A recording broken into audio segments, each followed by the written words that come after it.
Hello and welcome to AIBC Summit YouTube channel. Now we're well underway into 2021 and we've witnessed some great things already, new all-time highs for Bitcoin and Ethereum. So as new investors and mostly retail investors are flocking to exchanges, I'll be taking a look at 10 of the most common things that you should know about blockchain and cryptocurrencies. And joining me to discuss this and more, I have Ouriel, CEO at ZenGo. So fantastic to have you join me today. How are you?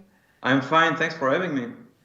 Very welcome, and what a time. I had to come and invite you to help decipher some of the magic world of blockchain and cryptocurrencies and help give some of our new users just a little bit more context and information. So I had a look at a ZenGo blog post, which is taking a look at some of the key fundamental things that new users should know.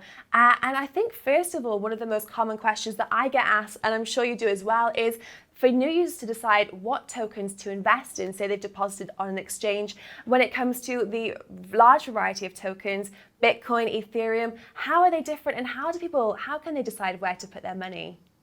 Well, I think before they decide to put their money, they need to understand in what they put their money. I think there is first an information phase they need to go through, and we were talking about it before, it's like learning a new language.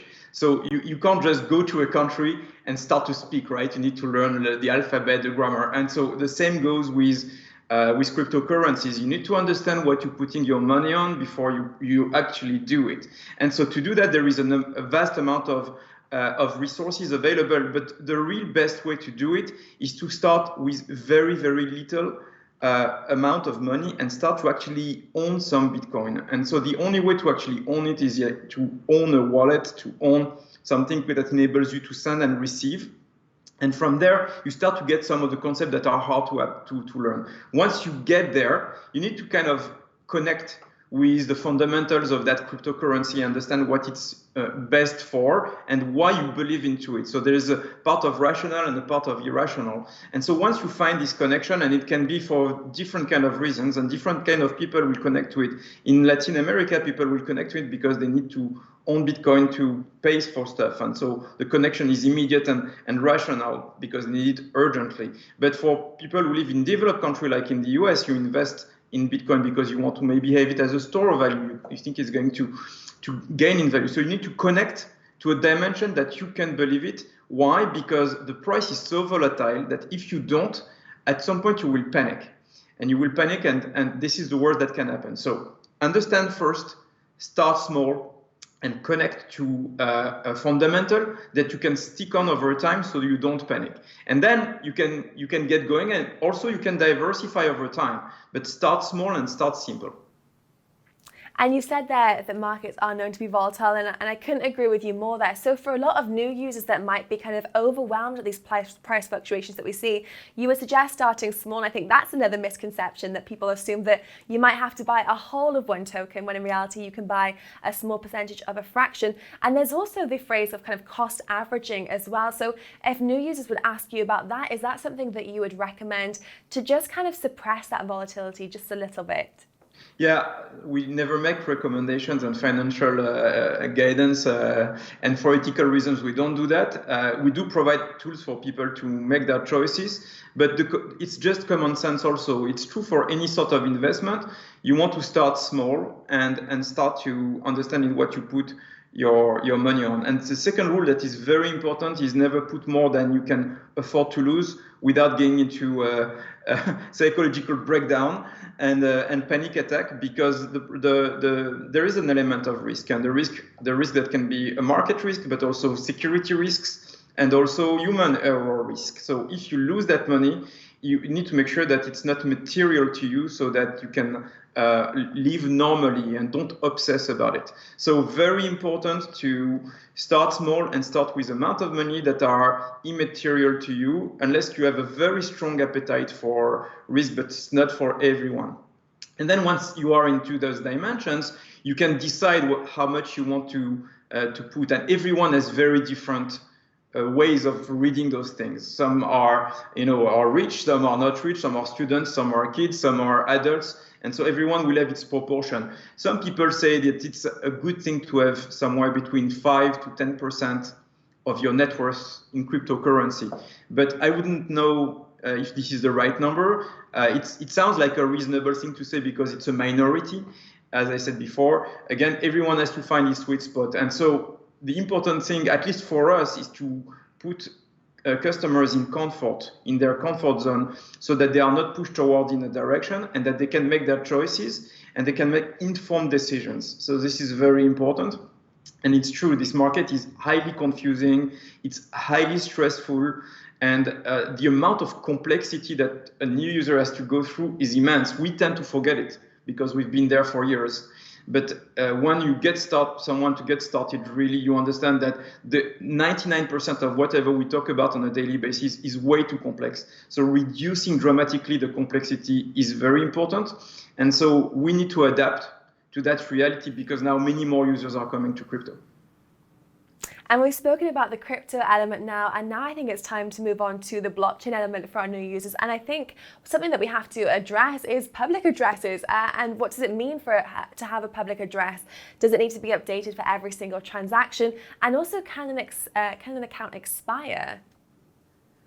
There we go, we get into the new language of money, right? We used to speak dollars and bank account and PayPal and Venmo, and so people are used to know how to send money, and they use usually all sorts of like conventional stuff. Sometimes it's a bank IBAN or switch account, or simply sometimes just a username on an email. And you don't have that on the blockchain, at least not yet, and there is no definitive standard. So you need to get familiar with the equivalent of an email address or a bank account address, which is a public address. And it's very, very scary at first, because it's a random string of character.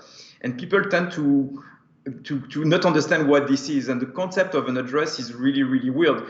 In Bitcoin, it's even more complicated, because in some wallets, like for example ours, for privacy reasons, the address changing all the time to protect the privacy, so you cannot be traced at every single transaction. And so people get confused by that, because your bank account and your email address do not change at every message or transaction that you send. So there is some sort of you need to acclimate yourself to the structure, to the way it works. And also you need to understand what a transaction means. People are confused by network fees. They think that everything is free on the blockchain. It's not. You have to pay network fees, and transactions are not instant. So people need to get familiar with that, with the address and how it's used. And it's true that a public address is the necessary step, one of the first steps that you need to learn. Also private keys, by the way. You need to learn a public key and private key. And in our case, we have decided to remove completely the private key of the table, so people can get straight to the public key, and so they have a keyless wallet and they can get to that. But most wallets or even exchanges don't do that, and it's a level of complexity people have a difficulty to go through. So public keys, no matter what you do, you're going to be exposed to it. You need to understand that it's an equivalent of a destination address or a receiving address, like in an email client or a bank account. And then you need to understand how transactions work, meaning the concept of network fees, the concept of confirmation, and the concept that transactions are not instant. And then you've done step 1 out of 10, and you can get started. And you managed to make it sound very, very easy. So I think the first question there, if I'm kind of putting myself in the mindset of a user, is if the public addresses are changing constantly, does that mean that the public address that you had for your wallet 3 or 4 days ago that is different now, has the previous address expired, or can you still receive through that? So first, the rotating address, in technical terms called HD wallet, is only specific to Bitcoin. You don't have that in other cryptocurrencies. So you don't have that in Ethereum and in other chains which are account-based. So only in Bitcoin, and only in the best practice of Bitcoin wallets. And so that's number 1. Number 2, this is the good news and the scary part at first when you don't know it. Old address always follow you as long as you have the same account. Okay, so if of course you create a new wallet somewhere, those addresses will not follow you. But if you use the same wallet, all the old addresses are going to follow you. And this is very useful, because if I give you, for example, my address today, and just to receive $1, I don't want you to know all the other transactions I had in the past and all the transactions I had in the future. It's as if I was giving you access to my private bank account. So this is very useful, but you need to understand. And indeed, all the address follow you, and they change at every single transaction. And this is a good thing. It protects your privacy. Once you know that, you can breathe again, and you can move on. It's true. I'm sure a lot of new users, I think myself included a few years ago, had that initial mini heart attack. Why is the wallet different? And then when we go on to transaction time and speed of transaction, because people that are used to more traditional banking might expect the 3 to 5 working days, and it is a little bit different in the realm of blockchain. So can you talk us through transaction time? What can people expect? Yeah, I mean, we've been accustomed with the modern internet to everything instant, right? And, even emails arrive fast, now messaging, even money. Like in Europe, we have instant SEPA bank wire where you press a button and the money arrives instantly. In the business world, it's not always like that. It's the famous 3 to 5 business days.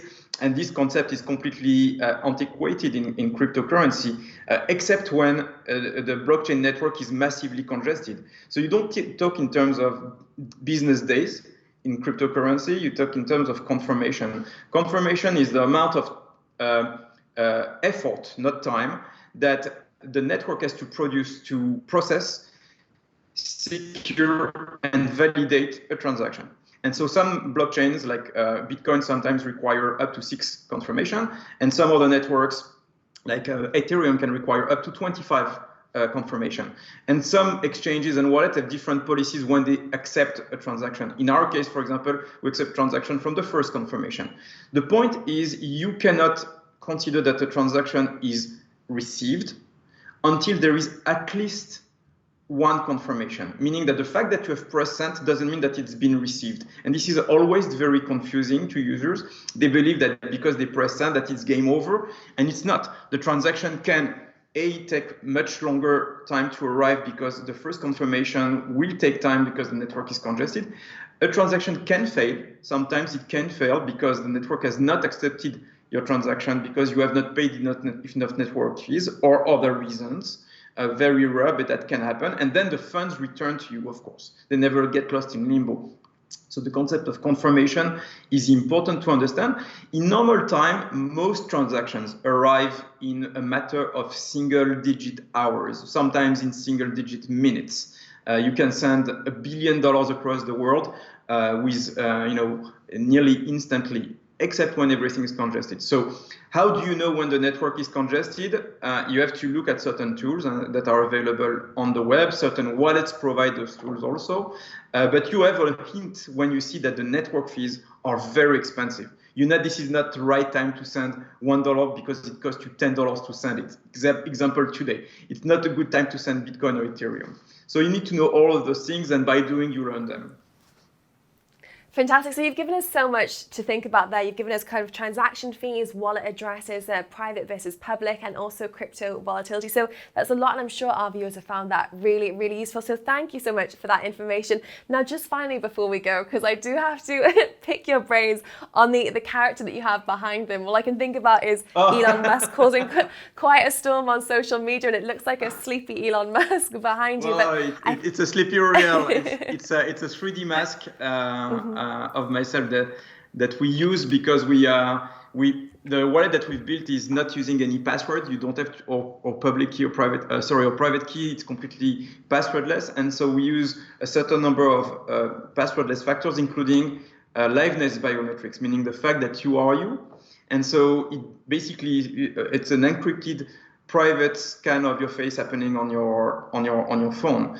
And it doesn't. We built that because we wanted to make sure that it actually works and that it cannot be bypassed by a 3D mask, which can be built, costs some money, but can be built. And so we tried it, and it doesn't work. You have a video on YouTube that actually proves it.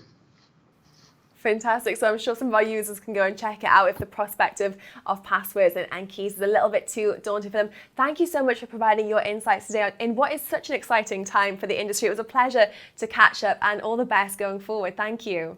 Thank you very much. Thank you. Well, that's all from us here. We'd love to hear how you found this video. Have you learned something along the way, and what was the most valuable piece of information for you? Please share your thoughts in the comments below.